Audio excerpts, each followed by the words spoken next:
Hello and welcome to Surrendering Average. I'm your host, Joel Mahe.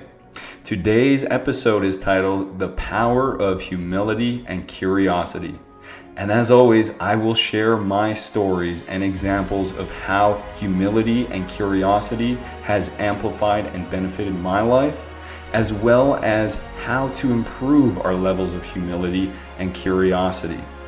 This episode is filled with passion, and if you are able to practice humility and take and listen to the lessons that might benefit your life, this will be an episode that brings massive transformation into your life. So please focus in and be present as you begin to surrender your average life. Hello and welcome to the show. I hope everyone's having a great day today. And again, I thank you for being here. I thank you for taking time to listen to this, and also acknowledge yourself again for taking the time out of your day to potentially learn something that's going to better your life. And if you've been enjoying this podcast or listen to it frequently, I would really appreciate if you could give the show a review or just simply give it 5 stars if you enjoy it. And that would help me out immensely, and I would really appreciate that. So getting into today's topic, it's something that I've really had to work on. And also once I unlocked this, it has made drastic changes in my life that have really excelled me. And I felt like I've really entered a new tier of my life once I've been able to implement the power of humility and curiosity. And that's what the show is about today, is humility and curiosity. And I believe they kind of go hand in hand. And we need to have humility in order to be curious. And being curious that's what enables us to learn, to be curious about what our true potential is, because without that curiosity, we tend to stay in stagnation. So I'll dive in and I'll develop this topic throughout the episode, but I just want to start on some key points about humility. And there was a Greek philosopher named Socrates who claimed that wisdom is, above all, knowing what we don't know. And he taught a form of humility that freely acknowledges the gaps in our knowledge and that we should seek to address our blind spots. Humility in psychology states that it's an accurate self-perception, that we don't think too highly or less of ourselves. So we have an accurate self-perception of our abilities, our skills, who we are in the world. We have a modest self-portrayal. And then there's introspective aspects of humility. So an ability to acknowledge our mistakes and limitations, to be open, a willingness to see ourselves truthfully, low self-focus, an appreciation for the value of all things, not just what you usually appreciate, but an appreciation for everything. Fundamentally caring and compassionate attitude towards others, even to people who don't share our beliefs. And humility is a crucial aspect in developing a growth mindset. So these are all key points and things to keep in mind throughout this episode, and just gives us a good baseline. It's a good reminder of what humility is. And I want to lead and jump right in by explaining examples of how I didn't practice humility throughout my life and the side effects that came along with that. So growing up as a kid throughout school, I was so scared to be wrong. I didn't want to look dumb. I didn't want to get embarrassed. I just pretended that I knew things.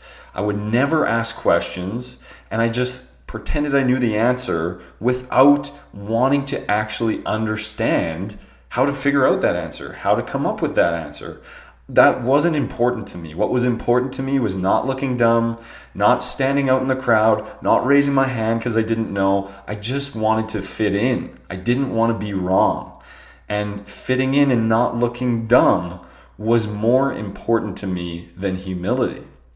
And this carried on through my life. And even as I got into my electrical career, I had a foreman who I worked on his sites for probably the first to third year of my apprenticeship. And I always hung out with him after work and the little tight-knit group that they had, and we'd go golfing together. I'd play on their ball hockey team, and I did that kind of to fit in and be well liked again. They didn't necessarily share the same values I had, but I just melded and molded to who they wanted me to be, essentially.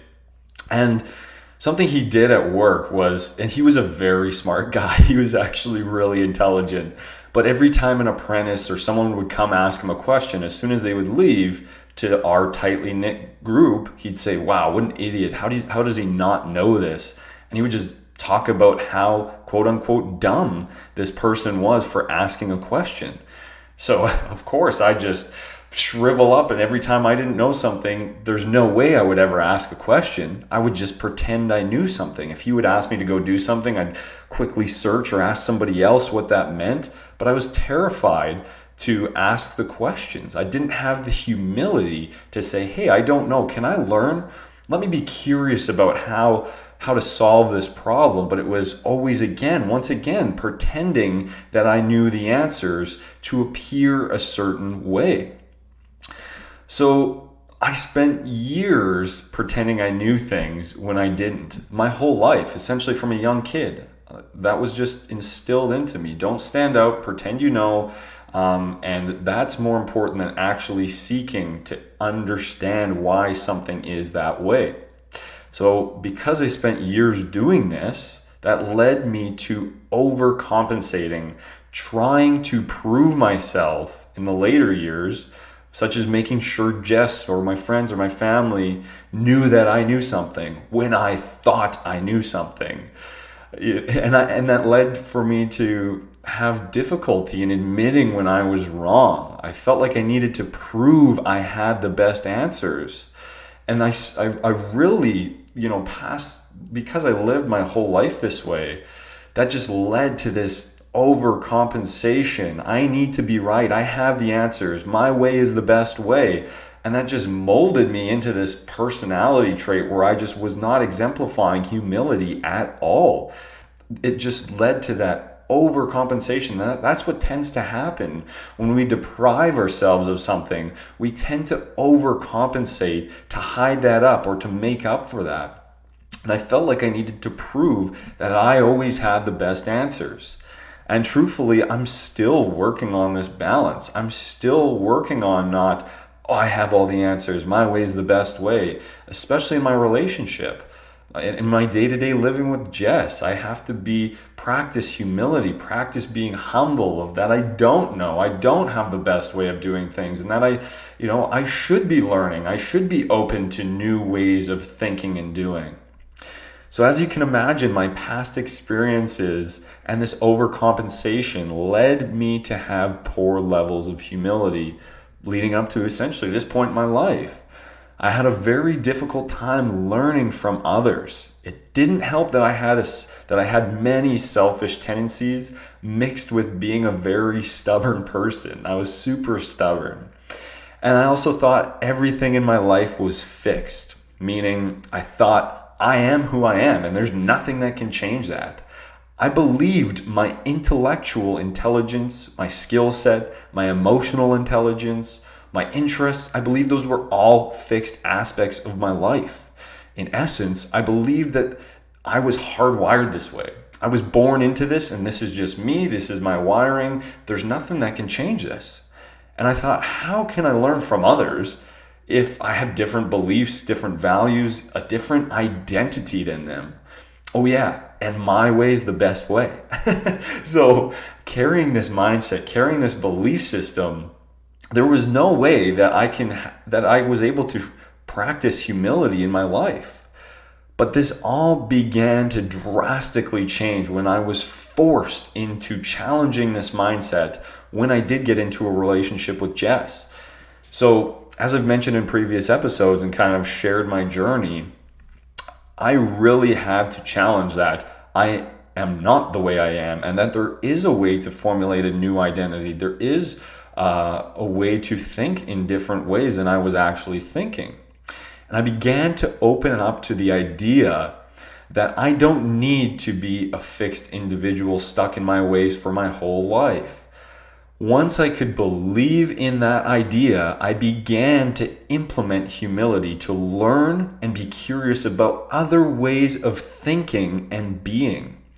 And this led me to personal development, practicing a growth mindset, formulating a new identity for myself, all things previously which I didn't think I would ever do, or that I would fit under that category, or that I could even formulate a new identity. I thought that was all fixed. And of course, I still have moments where I think of myself highly, and I also have moments where I see myself below my actual self-perception. We will never reach perfection in being perfectly practicing humility and being humble, but we can always improve. So why is humility important? A humble mindset has drastic effects on our cognitive, interpersonal, and decision-making skills. Humility is directly related to our ability and willingness to learn. Humble people are often better learners and problem solvers. If you think you know everything, you'll have no desire to learn. You'll have no desire to solve that problem. If you think you have all the right answers, you'll never grow. You'll remain stagnant. Just like I thought I knew all the answers, that I had the best way of doing things. And when I look back on that time of my life, I was plateaued. I was stagnant. I wasn't moving. I was just living day after day, year after year, not changing, not growing, not evolving, not moving towards my dreams. It was just living. I was being stagnant. And interestingly enough, now that's one of my biggest fears, is being stagnant, because I saw the lack of fulfillment by the way I was living. I was not fulfilled. I was just living to live, living to repeat the same things over and over again. And also, when you think you know something, like I thought I knew everything, you probably don't know it. There's a huge difference between intellectually knowing or hearing something, comprehending the vocabulary, and actually putting that comprehension into action. So example, listening to a podcast and thinking to yourself, oh, I already know this. Oh, I know that topic. Yeah, you might know and understand the vocabulary and the comprehension of it, but do you practice it? Do you practice it flawlessly?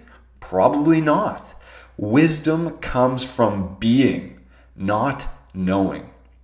So sit on that for a second. And I really had to practice that, as I still practice that. I still have to put my ego aside at times when I'm like, oh, I know that. Somebody's saying something. Yeah, but I know that. But then when I have to reflect on it and actually think about it, it's like, yeah, okay, I intellectually understand that.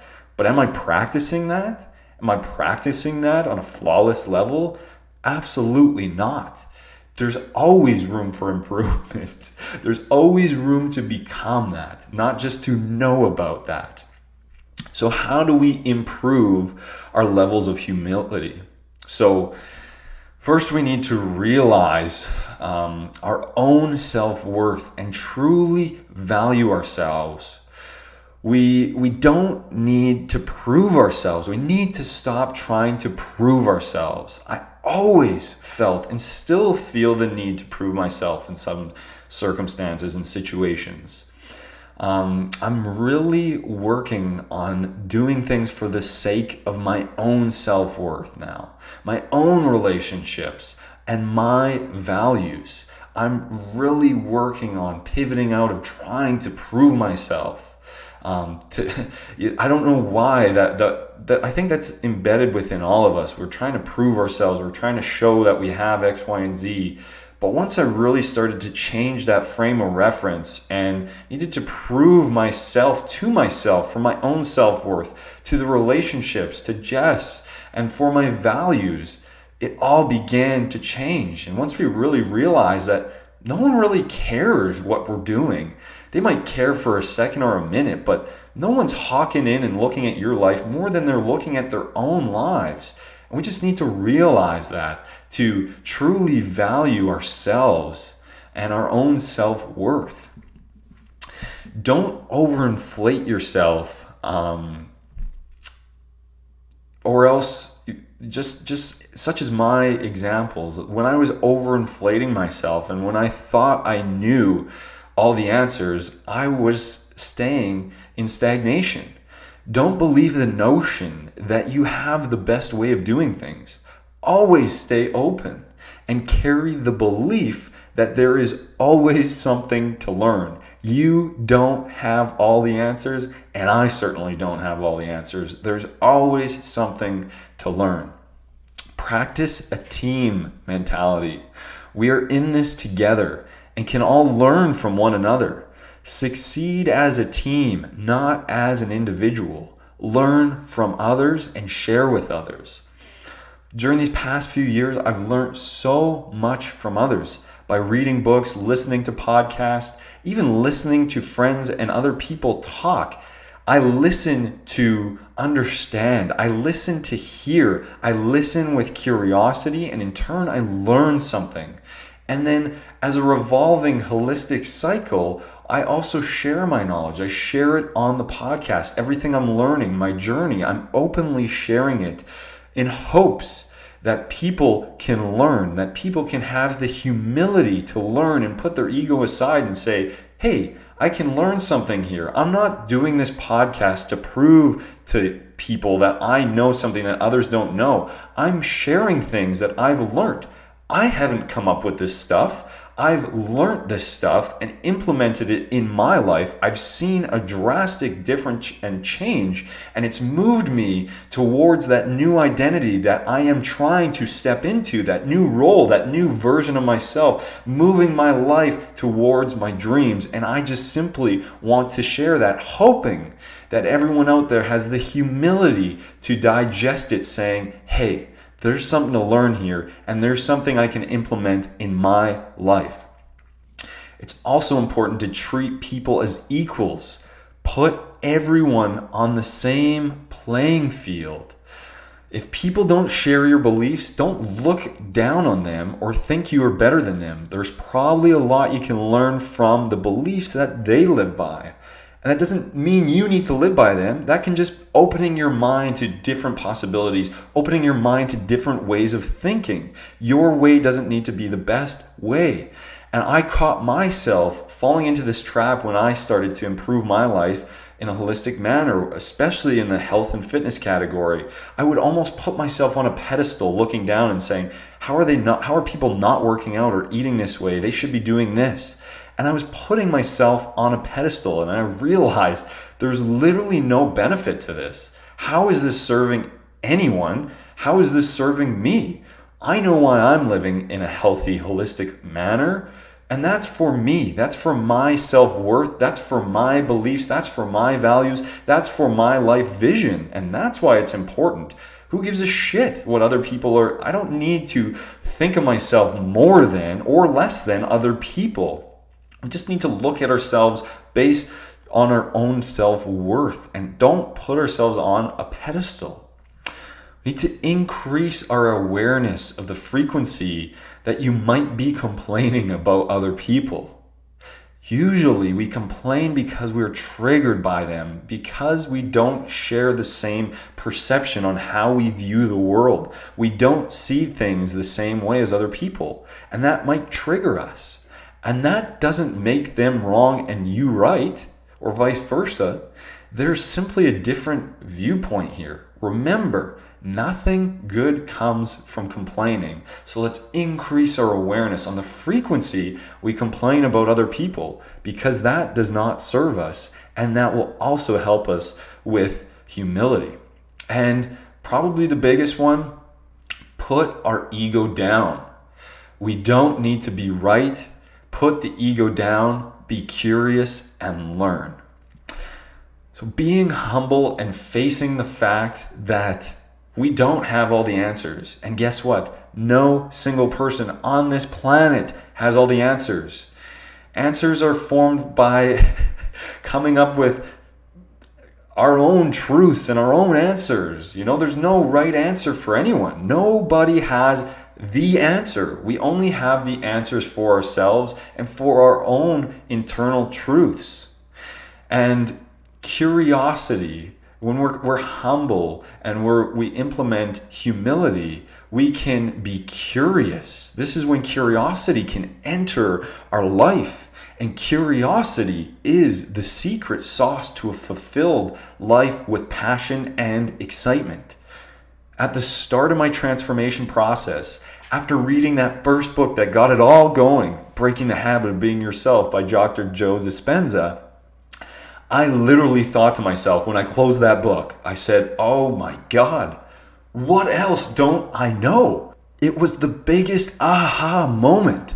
It opened up that curiosity. What else can I learn? I saw possibilities. I saw the possibility of becoming a new identity, of becoming a new person. And this really just got it all going. And since that day, I have been so much more curious, and I began to aggressively pursue more knowledge. Because of this, I have experienced massive changes in my life, and I've been on an upward, holistic trajectory in my life. And the paradox that I came to realize through this whole process is the more we learn, the less we know. It's a can of worms once we open it up, but the more we learn, we realize, wow, did I have a limited viewpoint of how I saw things, and it just humbles us and makes us want to be curious and learn more and more. And as I mentioned, humility is what will unlock that curiosity. And curiosity and humility go hand in hand. I used to be a bad learner. I was bad at learning. I wasn't able to focus because I wasn't curious about what I was learning. I was just going through the motions. I didn't care about math. I didn't care about physics. I didn't care about social studies. I didn't care about any of that. I had no curiosity. Curiosity is like sunshine is to flowers. Without sunshine, that flower would be in the dark, living a droopy, dull, sad, non-energetic life. Just like we would be. If we don't have curiosity in our life, we're going to be dull. We're going to have that low energy. We're going to be sad. Curiosity spices it up. Curiosity gets it moving. Curiosity is what leads to fulfillment, potential, excitement. The benefits of curiosity are no matter what age you are, it will keep you young at heart and mind. It'll stimulate your brain. It'll activate the triggers to keep you thinking, moving, new, exciting things. It's a key component to self-improvement and acquiring knowledge. It's the cure to boredom. I'm literally never bored. I don't have time to be bored because I'm too curious about everything in my life. Whether that's personal development, spirituality, self-help, growth, relationships, exploration, float planes, flying, investments, cryptocurrencies, real estate, coaching, podcasting. I'm just curious about way too many things in life to be bored. I rarely watch TV or do anything to fill my time because I'm way too active in filling my time with being curious. There's too many things to chase. There's too much to learn. I look at my life a few years ago and I look at it now, and what a drastic difference. And that difference is curiosity. You will become more interested in life, and you will also in turn become more interesting. The more you know, the more you're curious. Other people are going to be curious about that. I'm actively seeing it in my life. It unlocks creativity.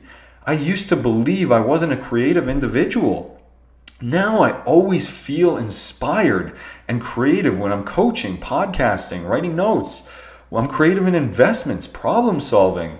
I truly believed I didn't have that creativity. I heard all these books and podcasts and people talking about how you need to be creative to be successful. And I said, well, shit, I'm not creative. I have no creativity. I have no creative juices. But once I started to learn, to be curious in things. That's what unlocked that creativity. It helps us explore the deeper questions that we have buried within us, such as, what is the meaning of my life? Why am I here? What am I going to do with my life? Let's be curious about those questions. Seek to understand. Seek to pursue the answers of those questions. And that gives that secret sauce, that zest for life.